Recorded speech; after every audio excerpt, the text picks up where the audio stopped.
Nunca na história recente a ciência esteve tão inserida no foco do debate quanto agora.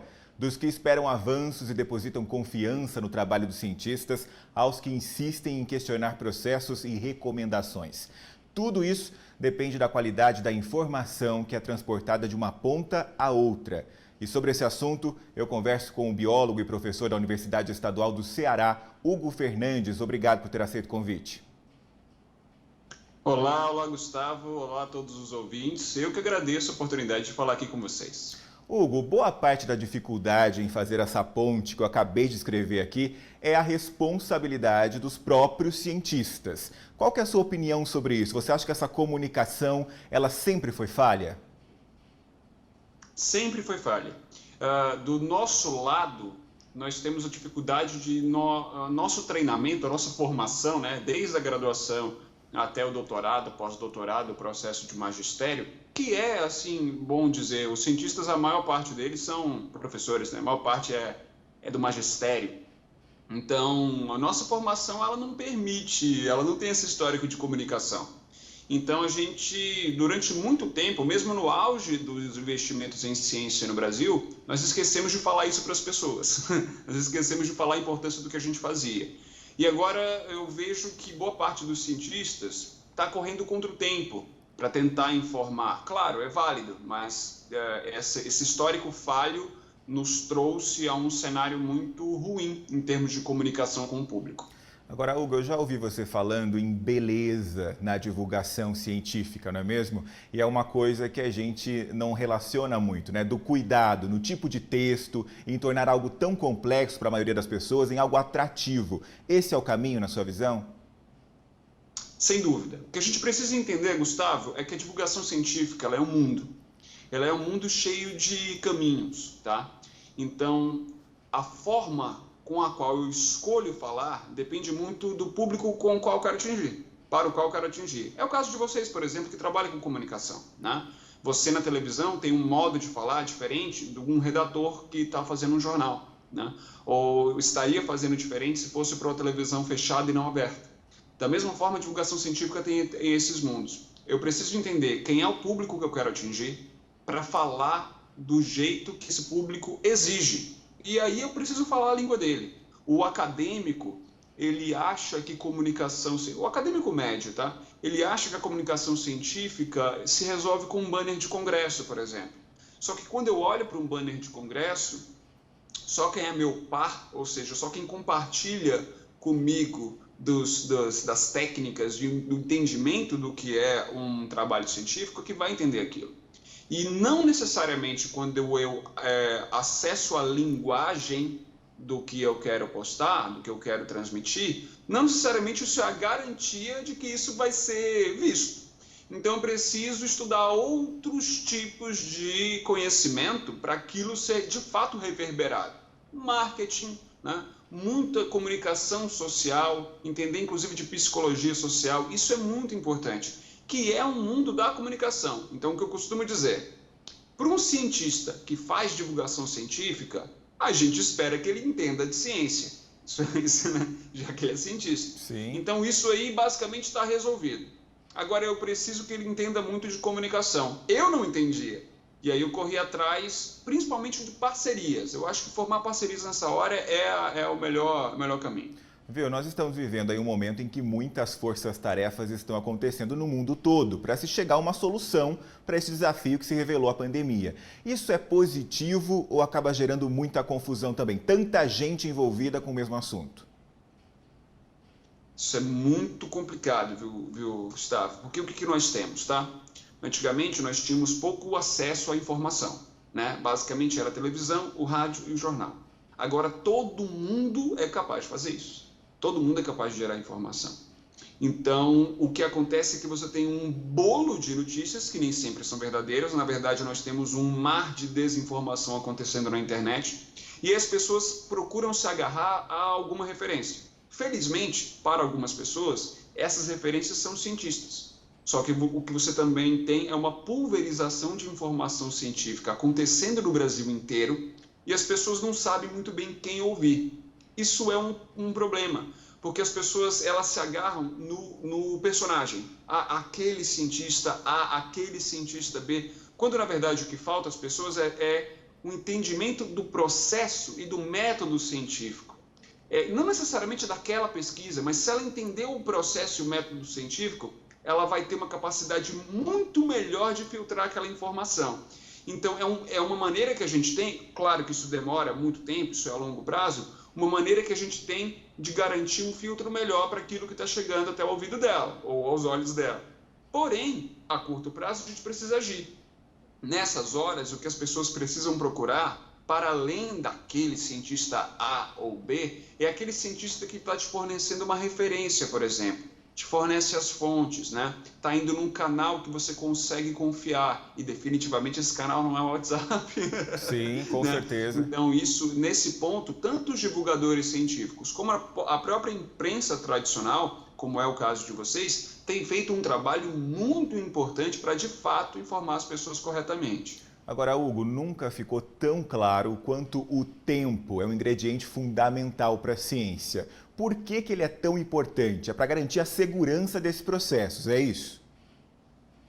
Perdão, Gustavo, na hora que você fez a pergunta, cortou um pouquinho. Você pode repetir? Não tem problema, posso sim, Hugo. É o seguinte, eu acredito, pelo menos avaliando o que está acontecendo, que nunca ficou tão claro o quanto o tempo é um ingrediente fundamental para a ciência, né? Por que você considera esse tempo tão importante? As pessoas querem uma solução muito imediata, que ela venha de prontidão. Por que o tempo e ciência é uma relação aí que precisa ser melhor explicada?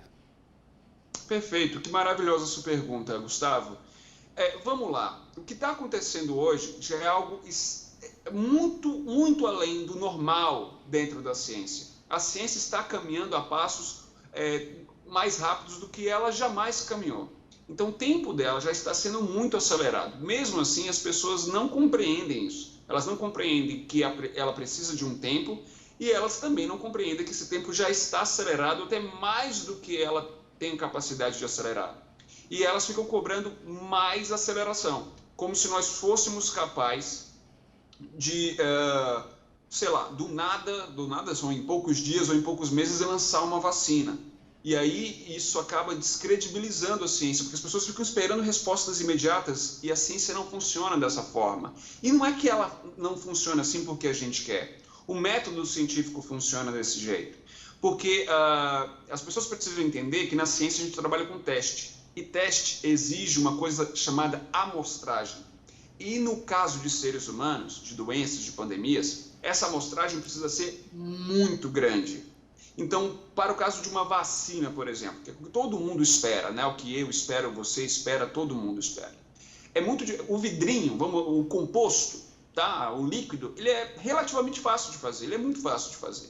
Agora, o quanto ele vai dar certo é outra história, porque até que eu faça os testes em células, depois em animais, e aí vem as 4 fases de seres humanos. A cada vez que alguma coisinha dá errado, eu preciso testar tudo de novo. Porque você não quer tomar uma vacina e ter um efeito colateral muito forte, correto?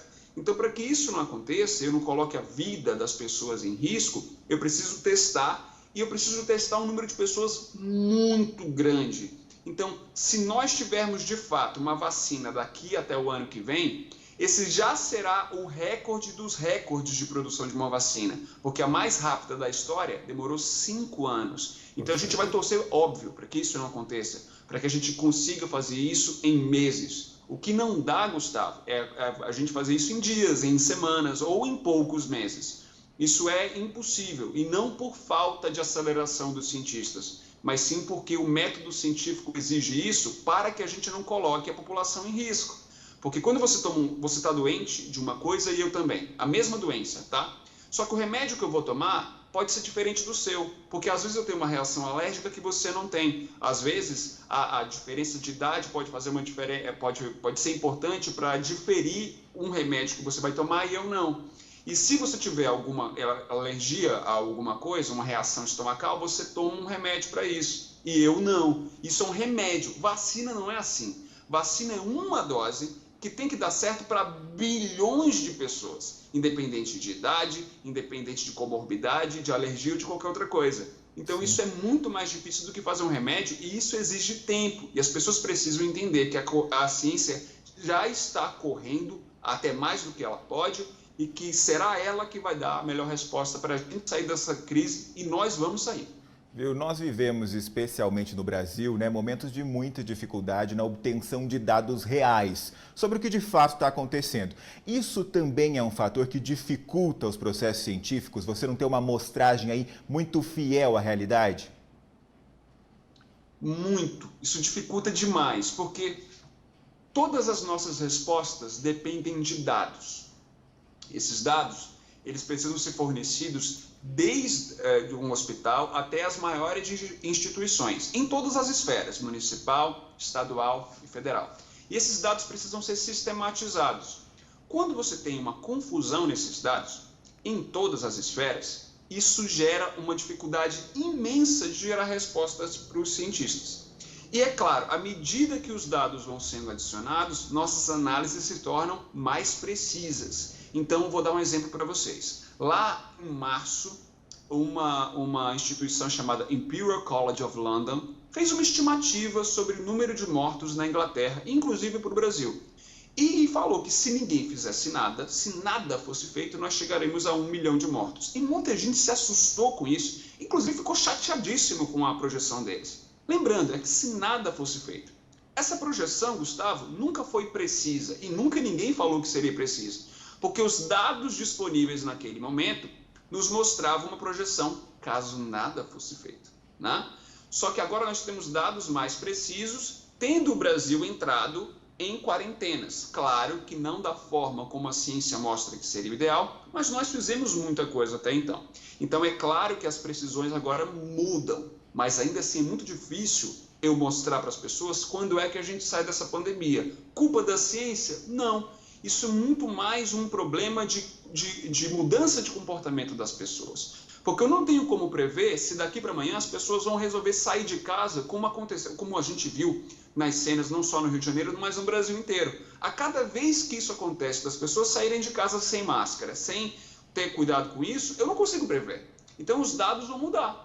Então tudo depende, as melhores previsões virão, só que a gente precisa da colaboração das pessoas para que esses dados sejam positivos e não negativos. Hugo, para a gente arrematar nossa conversa aqui, né? Por outro lado, mesmo sem muito reconhecimento da população de uma forma geral, a ciência brasileira vive nos presenteando com bons exemplos e avanços impressionantes. De forma muito simplificada, a ciência brasileira, na sua visão, claro que você é suspeito para falar, mas a ciência brasileira é boa? Excelente, Gustavo. Eu vou falar uma coisa para você. O Brasil, ele tem um grande privilégio de, por ser um país que, é claro, tem muitas dificuldades, mas além disso ele é muito diverso, nós temos um perfil enorme de cientistas no Brasil. Sabe o que falta, Gustavo? Investimento. E isso não é, veja, isso não é até um problema atual somente. É um problema que vem de décadas atrás, de séculos, para falar a verdade. Então, o Brasil, se ele tiver um investimento claro em todas as esferas, ok? Em ciência, nós temos, de fato, uma oportunidade de ter um progresso efetivo, inclusive econômico. Isso as pessoas precisam entender. Porque investimento em ciência gera economia. Nenhum país de primeiro mundo chegou a esse status de desenvolvimento sem ter investido em ciência. E o Brasil é reconhecido mundo afora por ter mentes brilhantes. A medicina brasileira é muito bem falada lá fora, a física brasileira é uma das melhores do mundo e a gente precisa reconhecer isso, né? Muitas das conquistas que nós estamos vendo em relação à pandemia foram descobertas aqui pela Fiocruz, pelo Instituto Butantan e por outras instituições epidemiológicas que são referência no mundo inteiro. Então a gente não pode perder esse status, a gente precisa valorizar ainda mais a ciência brasileira e valorizar o que é nosso. Então eu convido todo mundo a fazer isso. Maravilha. Venha para cá, sabe? Tenta conhecer o nosso mundo. A gente, inclusive, está numa campanha, viu, Gustavo, de mostrar o nosso mundo, o mundo dos cientistas, ao longo desse mês de julho, porque hoje é o Dia Nacional da Ciência. Olha que maravilha. Então, a gente está com uma campanha que é #CientistaTrabalhando, para vocês conhecerem o nosso mundo e ver que aqui tem muita coisa bacana. Hugo Fernandes, biólogo, professor da Universidade Estadual do Ceará, doutor em zoologia e mais um monte de coisa que o credencia, a falar aqui com a gente ao vivo sobre ciências na TV aberta, Hugo. Alguma coisa está mudando. Muito obrigado pela sua entrevista, tá? Eu que agradeço, um prazer imenso estar com vocês e até a próxima oportunidade.